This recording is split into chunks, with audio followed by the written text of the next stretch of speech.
Thank you. All right, let's take a look at the first story. Now, this is one that has got people talking from the last election up until now. 2027 presidency, APC Muslim ticket sparks fresh debate.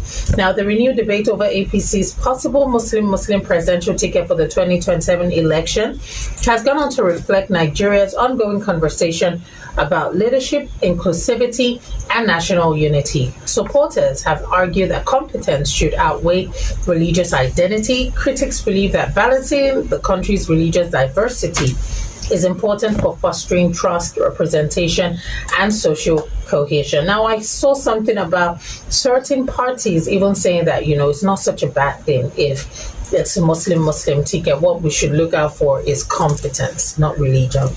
But undeniably, religion is a very strong part of our cultural identity and just Nigeria, society in itself. So I want to know, should competence always outweigh inclusiveness? That is, balance in leadership. Should we always have fair representation? Is it bad if two leaders of one faith and maybe not of any other faith?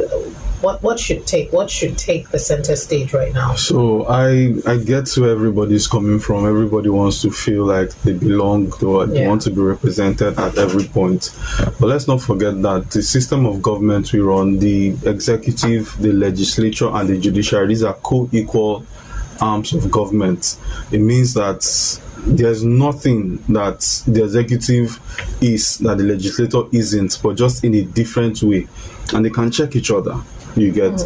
Now the question is, you go to the Senate president, I believe, is Christian, right? And in the head of the judiciary, I believe, is also a Christian woman. And in the grand scheme of things, these people still come together to make Nigeria woeful. They don't discriminate along religious lines. You understand? So I understand if Christians want to feel, this lot should come to us, and the more we keep asking for these things on either religious basis, ethnic basis, or gender basis, we remove the most important conversation: who can deliver Nigeria to the actual standard it should be. It means that we are not concentrating on anything that moves the metrics, because a Christian will sit down there and Nigeria will still be worse off. Pastor Sibajo was VP for 8 years, and frankly, I saw what he did and I was impressed with his performance. A few times he was acting president, but it wasn't because he was a Christian. We both know if you put President Buhari and Osibajo on leadership and equal terms, Osibajo is much more, open to ideas, and nobody is going to support him based on Christian or at the point he was there. So the current occupants of Aso Rock, we've seen what they've done, and why the conversation on one hand is important is people can weaponize it.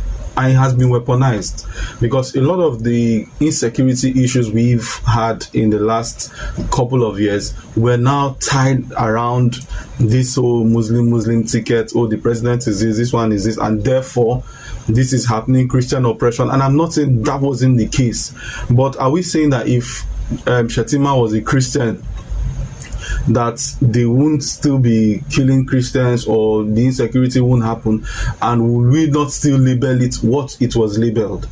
So instead, the conversation should shift, and then the people who are also making these decisions should also be in tune with the sentiments of Nigerians.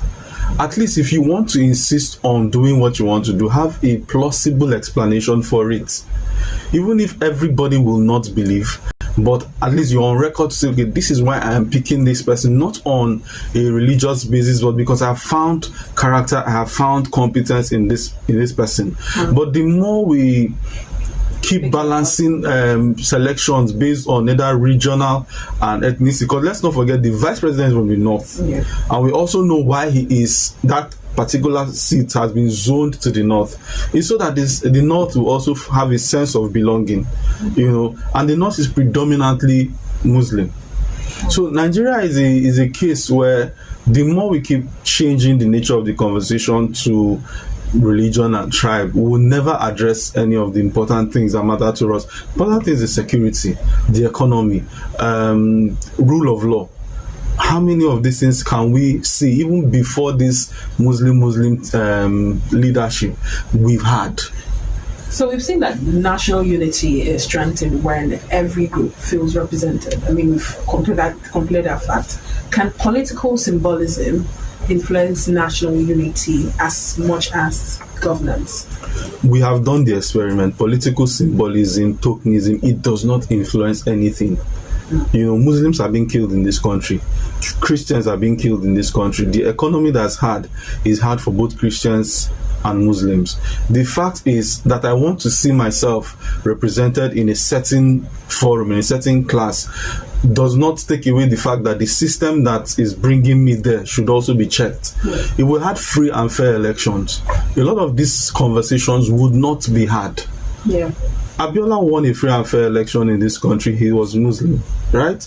And I believe Christians voted for him. I think his vice was it Tofa? No, it wasn't. I don't know who his vice is, but I think he came out with Tofa or somebody who was running at the point. They were both Muslims. Nobody batted an eye on it because, okay, this is the pedigree of this person. This is who he wanted, you know. And check from 1999, this weren't heavy conversations, even under Obasanjo, you know, ran elections with, it was a mixed pot. But the moment people saw that our elections were not free and fair, political participants capitalized on it. Okay, let's create the optics to look like this so we can appeal to these areas where we probably can't rig as much, you know, and then these other places where we think, you know, we can do what we can, we get away with it. But the whole thing is, it boils down to the fact that we cannot for the life of us organize a free and fair election such that even a Muslim ticket can credibly win. If Nigerians put you in power, it doesn't matter what you are, whether you are an Oshun worshipper. As long as we saw you convince Nigerians that you are the best person for the job, you will see all of them queue behind you. We're a sentimental bunch, but at the same time, we are looking out for the best person to lead us. And that is why you see, despite everything, if you read the papers now, the people in the north are complaining badly. But they have somebody in Aso Rock. I talked about the person working, I think that's his elder brother, that was working in the office of this same vice president. He's a Muslim, vice president is a Muslim. His nephew was kidnapped. And he said he went to all the offices, and at the end of the day, he paid over 100 million naira in ransom. He is a Muslim. If you give him the option of having a Christian there that will make sure his nephew isn't kidnapped, or even if his nephew is kidnapped, something is done expeditiously, which do you think he will take?